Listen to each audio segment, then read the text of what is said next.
to the Erica Russo Show.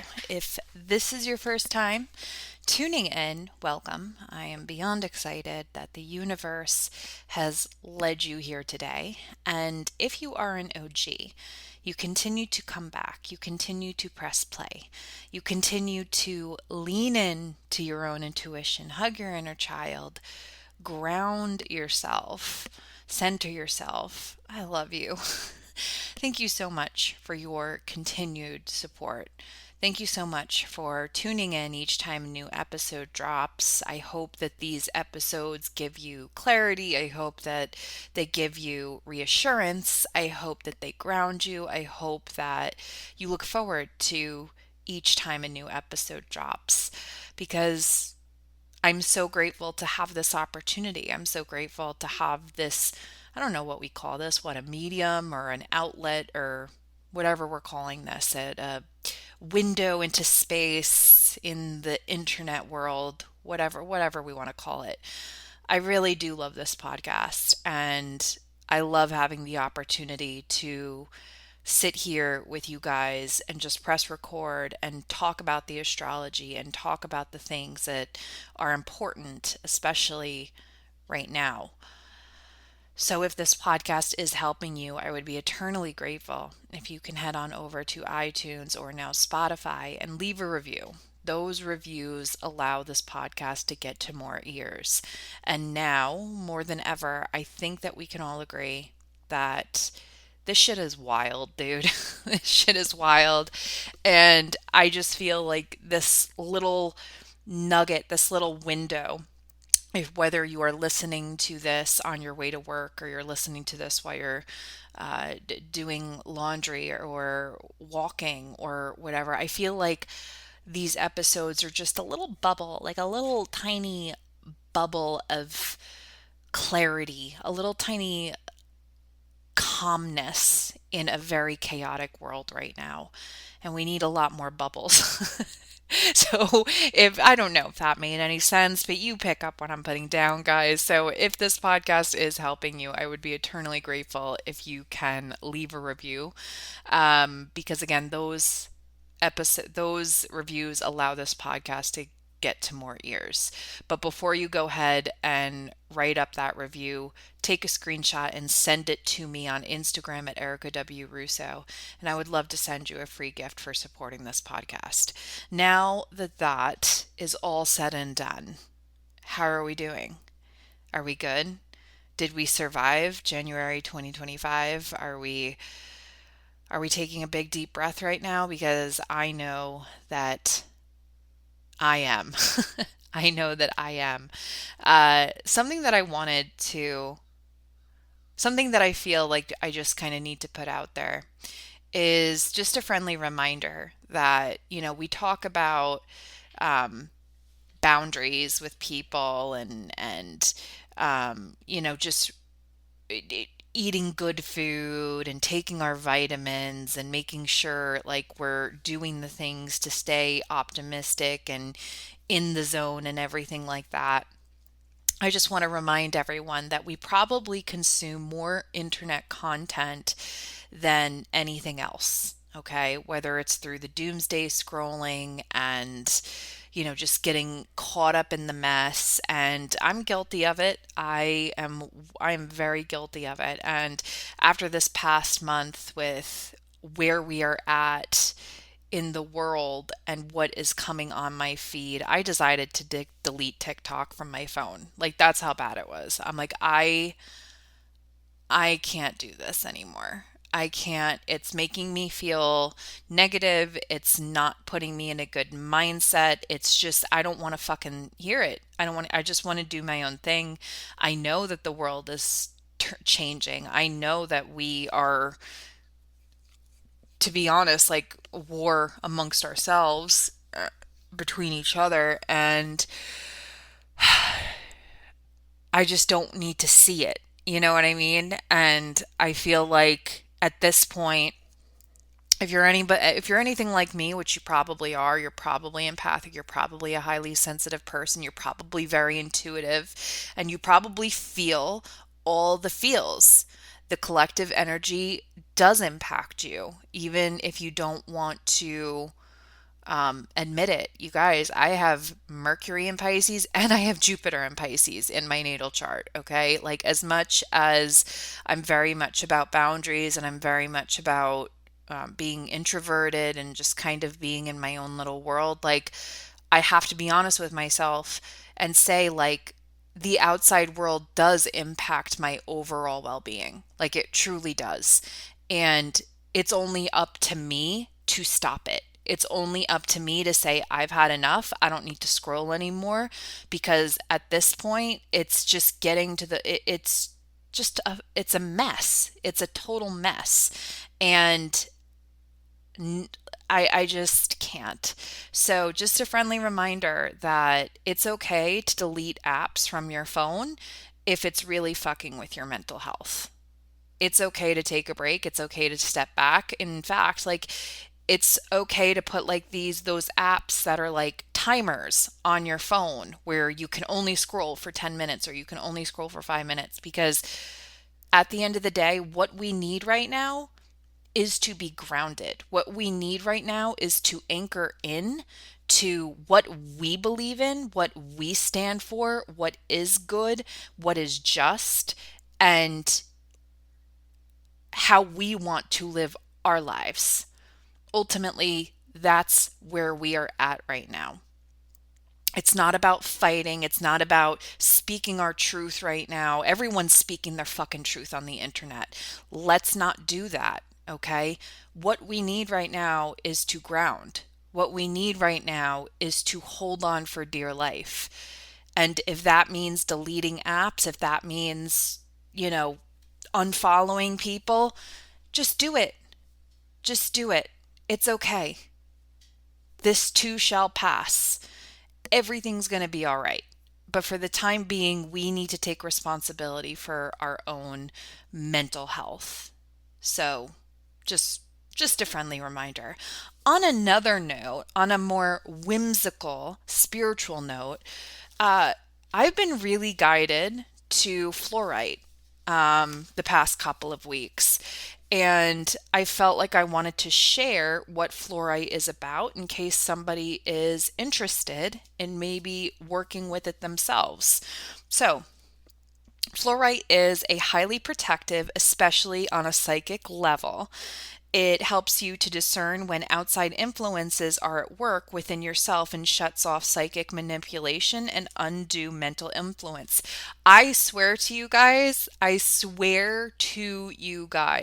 didn't look up this description and then say, oh, this is what I need. I just have a fluorite skull and I have a bunch of like large fluorites just around my house, and I have just been gravitating towards them. So I've been picking them up before going into meditation. I've been doing like baths with them. I've just been having them handy.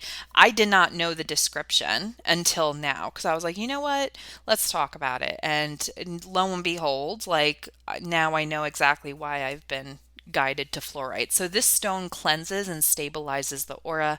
It is extremely effective against computer and electromagnetic stress. Appropriately positioned, it blocks geopathic stress. Used in healing, fluorite draws off negative energies and stress of all kinds. It cleanses, purifies, dispels, and reorganizes anything within the body that is not in perfect order. This is the best crystal to use to overcome any form of disorganization. Fluorite grounds and integrates spiritual energies, and it promotes unbiased, impartially, and heightens intuitive powers, makes you more aware of spiritual realities, and can quicken spiritual awakening. This focuses on the mind and links it into the universal mind. Fluorite brings stability to groups, linking them into common purpose. Fluorite is associated with progress on many levels, incorporating structure into daily life, and this stone can overcome chaos and reorganization, the physical, emotional, and mental bodies. Well, look at that. What do you know? So If so, yeah, fluorite is the bee's knees right now. It's the go-to crystal for right now. But also, this is the coolest thing about, and this is one of the coolest things about intuition is that I love doing. I've been, this is how I've always worked with crystals. Is like I don't look up the description. Like if I'm guided to a particular crystal, I just grab it. If I'm guided to work with a particular energy, I just work with it. And then a couple weeks later, I will look it up in the crystal Bible, and lo and behold, it's the exact stone for what I'm experiencing in my life. So do that. This is how you connect with your own intuition. Like, I would be, and this is one of those things that I did early on where it was like I bought myself the Crystal Bible by Judy Hall. I would recommend if you are into crystals, just grabbing a copy for yourself and going out and having a little crystal shopping spree. Don't look at the little pieces of paper of what the crystals are good for. Obviously, grab them so you know what crystals are which, but play around with the crystals for a couple weeks and then look them up, right? And you'll just be mind blown at how accurate the attributes are for what you are experiencing at that time and what you need.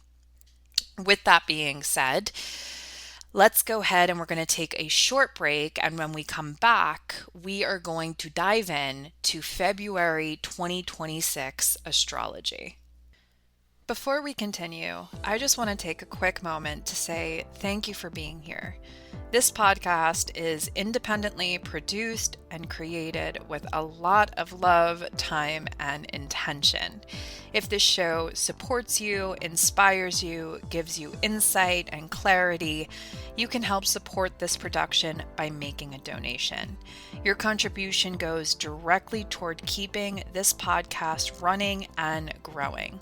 The link to donate is in the show notes, and whether you donate or simply listen and share, I'm really grateful you're part of this space. Now, let's get back to the episode. All right, we are back and we are starting off the first week astrology with none other than a full moon in Leo on February 1st.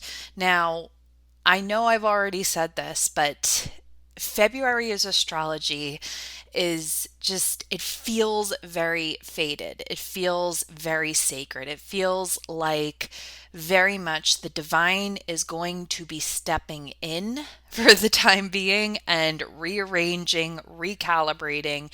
And of course, we are starting off this really intense month with a Leo full moon. Now, 2 days after, on February 3rd, Uranus stations direct in Taurus. This is also a breath of fresh air. We love this. Why? Because Uranus is the planet of shock and disruption, and it really takes things on a roller coaster ride. You have to expect the unexpected when it comes to Uranus.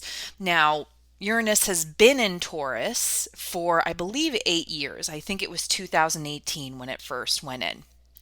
With that being said, let me give you an example of how Uranus works, okay? Now, Taurus impacts my 10th house of public image and career, and this goes for all Leo risings, okay? In 2018 was when I had my spiritual awakening in 2017. I took that year from 2017 to 2018 to develop my psychic and my mediumship abilities and all of that kind of stuff, right? And then in 2018, I started offering psychic readings and mediumship readings. And the last 8 years have been a roller coaster ride, to say the least. And this is how I can see how Uranus had such a direct impact on my life and my public image and my career. I didn't even have social media, guys. Like I deleted my face. Like I didn't have Facebook. I didn't have Instagram. I was just not before 2018, like I just was not that person. And it's just crazy to me to think that like how different everything is now. And I feel like there is a huge influence with Uranus in Taurus, which is my 10th house of public image and career. With that being said, with Uranus stationing direct, this is the first step into Taurus going and moving into Gemini in April, I believe. Okay. And this is a big move, but you might see some clarity come up about things. Now, wherever Taurus is in your particular natal chart, again, you may see a lot of clarity coming. There might be maybe a little bit of disruption. There might be a closing down of some sort. There might be something that comes up and you're like, oh shit, I forgot about that. Or, oh my God, I have to handle this right now, because we're now entering this in between state of where we're going next as Uranus begins to make its way into Gemini. And we're clearing up all of the lessons and the patterns and everything that has kind of culminated through the Uranus Taurus era. Okay. So that's on February 3rd. Now, Mercury in Aquarius is going to be squaring Uranus and Taurus on February 5th. This can perhaps bring up shocking news. It can maybe bring some revelations as far as like future forward movement is concerned. I feel as though intuitively, I feel like there might be some news at the collective level that comes out, maybe about like cancer research or something innovative, right? There might be new innovation coming to the forefront that might be shocking for people. But I feel like it would be a positive thing. Now, on February 6th, Mercury is going to begin to ingress into Pisces as a natal Mercury in Pisces individual, actually, Mercury Pisces retrograde individual. This is a very symbolic, very spiritualized sort of experience. And this is why, and this is one of the bigger reasons why I'm talking about February being a very like faded, spiritual, profound month. Maybe not so much on the physical, in the physical world, but in the spiritual world, I feel like there's a lot of moves being made. I feel like there's a lot of progression. I feel as though things are turning a corner, so to speak. And that, again, that's Mercury going into Pisces on February 6th. And then on February 8th, Venus in Aquarius is going to be squaring Uranus and Taurus as well. So again, this can bring abrupt news. It might bring some stuff up to the surface and as far as relationships are concerned. But all in all, the first week is very, very, very busy. Now let's dive into the second week of February. All right, let's talk about the astrology of February 9th through 15th. And this is the week that so many of us have been waiting for. This is the week where Saturn ingresses into Aries. Okay, the karmic teacher, Daddy Saturn, is stepping out of the watery emotional sign of Pisces and entering the fiery, dominant, masculine, get shit done sign of Aries. This is a good thing. Okay, now Saturn has a very different relationship with every single zodiac sign, but it really doesn't do well with Pisces, I gotta be honest. And since 2023, Saturn has been hanging out in Pisces. And at the collective level, I feel as though it's very emotional. It's very sappy. It just doesn't I just don't like it. I don't think anyone likes Saturn in Pisces, to be completely honest. Saturn in Aries, on the other hand, this is about self sufficiency. This is about being very brutally honest with yourself. This is about leadership. This is about learning who you are, what you're meant to do, and getting it done. Okay, this is good. Now, I have been very honest about the last 3 years as a Leo rising because let's be real. First off, the last time Saturn was in Pisces was 30 years ago. And we didn't have social media back then. So we really don't have the context as to the experiences that come from Saturn transiting your eighth house. So I'm going to talk about it because this shit sucked.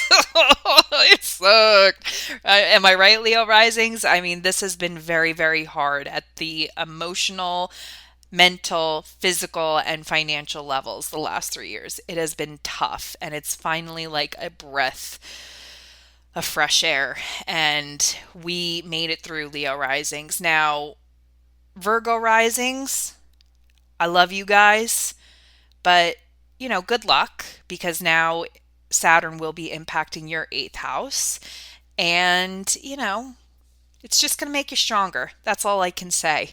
Now, 2 days after Saturn enters into Aries, there will be a Sun in Aquarius squaring Uranus and Taurus. This can illuminate something. This is very powerful. This is very interesting, specifically with Aquarius and Taurus, because Aquarius is the water bearer, and it's all about innovation. It is all about illumination. It is all about forward movement and forward thinking and humanitarianism, whereas Taurus is the most connected sign to the physical world. Okay, it is very physical, it is very in the physical body. So I'm very curious to see what exactly comes up at the collective level, if anything comes up with this illumination. Um, so that's happening on February 15th. And I'm just so excited, guys. I'm just so excited for Saturn to be in Aries. I think we're all excited for it. But yeah, that is the week of February 9th through the 15th. All right, let's talk about the astrology for the week of February 16th through the 22nd. Now, we're starting this week off with Mercury in Pisces, Mercury in Pisces trining Jupiter in Cancer on the 16th. How is this going to manifest? My intuition says it's going to be very emotionally charged. I think that people are going to be very overreactive. I think that people are going to be sad sushi rolls. I think that people are going to take things extremely personally. So maybe shut up on this day. Maybe notice if people are in a bitchy mood. Notice and observe the world around you if emotions are heightened, if actions are heightened. This can also bring forth, I feel as though like it can manifest into like delusion, to be completely honest. It feels like someone getting a really bizarre download, or they think that it's a download, and like sharing it on the internet, and then it going viral or something along those lines. But yeah, it's definitely a very sensitive day, a day where you zip your mouth, a day where you just nod your head and you just discern. Use discernment on the 16th. Now we have the solar eclipse in Aquarius on February 17th. I want to talk a little bit about this because this is quite powerful. Okay. Now we have eclipses 2 times a year. Okay. Sometimes 3. Next year, we're going to have 3. But anyway, this eclipse season always happens. And this particular eclipse feels like an initiation. Why? Because Pluto, the planet of transformation, is also in Aquarius at this time of the eclipse. So it feels as though, and the solar eclipse is about beginnings, okay, where the lunar eclipse is about endings. So with a lunar eclipse happening in the sign of Aquarius with Pluto there, it feels like the last year or so has been preparation for this, if I'm being completely honest with you. Now, I did also realize that the natal chart for the United States has an Aquarius moon. And it will be impacted by the lunar eclipse. I will be sending an email out probably this week where I go into more detail and share my findings with everyone on my email list. So if you are interested in joining that so you can learn a little bit more about this, I will leave the link in my show notes for you to get on my email list so you can learn more about that. Now, with that being said, I'm actually being very much impacted by this solar eclipse because it's happening at 28 degrees of Aquarius. So anybody who has planets from 29, 28, 27, I would say up until 25 degrees, you're getting a big punch to those planets. Okay, so check your natal chart, see if you have any planets between, I would say, 25 to 29 degrees of Aquarius. My sun is at 29 degrees of Aquarius. So let's see what happens. Let's see what transpires. With that being said, the solar eclipse is also going to be squaring. Is it a square? It is a square with Uranus in Taurus. What does that mean? Shock. We just talked about, the first week there's a lot going on with Uranus. Uranus is the planet of shock and disruption. But it can also bring a lot of happy surprises. So just be on the lookout for how this is impacting you. Again, the best thing I'm telling you right now, just for life in general, the best thing you can possibly do for yourself is just get a very general understanding of your natal chart, because this and just kind of learn about the transits, because I'm telling you right now, it makes life make more sense. It really truly does. You don't have to become an astrologer, but having a general understanding of your natal chart and how the transits are impacting your chart, your husband's chart, your children's chart, makes life make sense. Okay, so hold on, I have to bring up I'm getting so passionate about all of this that my notes on my laptop dropped. Okay, so the solar eclipse is on February 17th, and then the sun will be moving into Pisces on the 18th.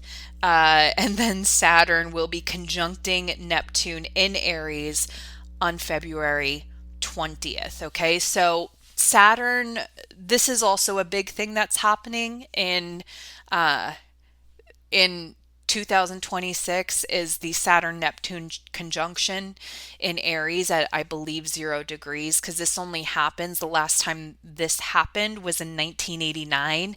And when this happens, big things end up happening, I will be doing an email where I go into more detail about this. So, again, if you are interested in learning more about the Saturn Neptune conjunction and how it has impacted society in the past. I mean, the last time that this happened was in 1989, and the Berlin Wall collapsed because Saturn is again about boundaries. Neptune is about dismemberment. See what I'm trying to say? So if you are interested in learning more about this, you want to get on my email list. Now, with that being said, that is happening on the 20th, and then Venus is going to be doing a trine with Jupiter in Cancer on February 22nd. This can be good. This feels good. This feels lovey-dovey. This feels like date night. This feels like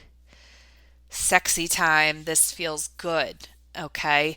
But all in all, I also want to talk about eclipse season just being very, I don't want to say volatile, but it's just, we don't want to do things during eclipse season. We don't want to start new things. We want to let the universe step in and do what it has to do. See what I'm trying to say? So just get on my email list because I'm going to be sending out an Eclipse Thrive guide as well. So a lot's coming on my email list. So again, you want to get on that.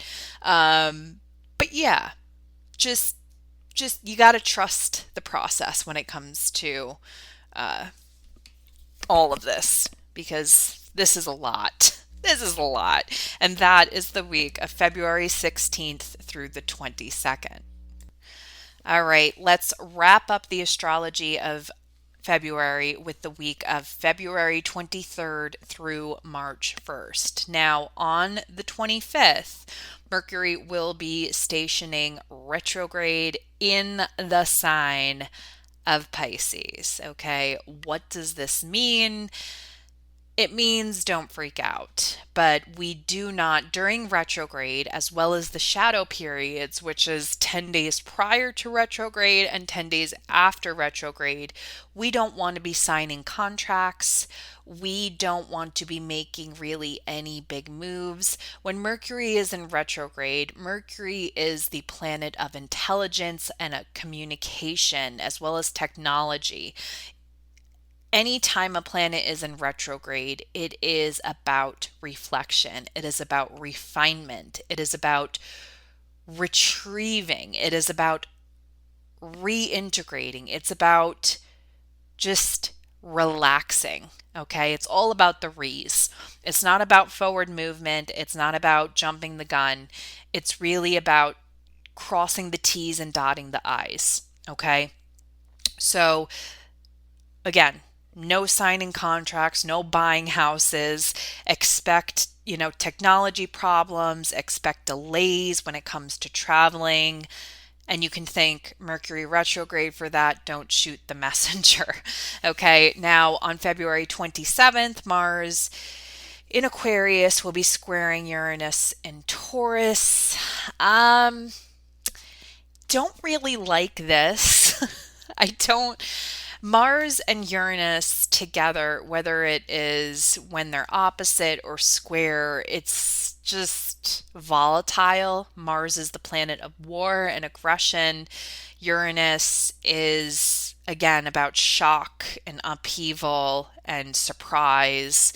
So, interested to see how this plays out on February 27th. Also, when these aspects do happen, with Mars and Uranus, sometimes there's aviation problems. Sometimes there are like motor vehicle stuff, that kind of stuff. So be on the lookout if, things like that come across your feed when it comes to, airplanes, car crashes, all that kind of stuff. I know that sounds like such a Debbie Downer. I am well aware of it, but that's just the nature of the beast when it comes to Mars and Uranus. Actually, do you guys remember a couple months ago? I think it was in November. I think it was in mid-November when the UPS, it was either UPS or FedEx flight out of Louisville, Kentucky, went down, and then and then I think it was January of 2025 where there was a bunch of other problems as far as aviation was concerned. That happened during I think it was a Mars Uranus opposition, not technically a square, but it was still an aspect. So be on the lookout, be aware. And then Mercury retrograde will be conjunct Venus in Pisces on February 27th as well. So February 27th is a very busy day while we are doing all this retrograding situation. And then we are going to be going into March with yet another lunar eclipse in the sign of Virgo. It's it's big, guys. Just trust the process. Thank you again for being here. Thank you so much for your continued support. Be sure to come follow me on Instagram at Erica W. Russo for even more stuff, for more context. I love you guys. I will see you around the internet.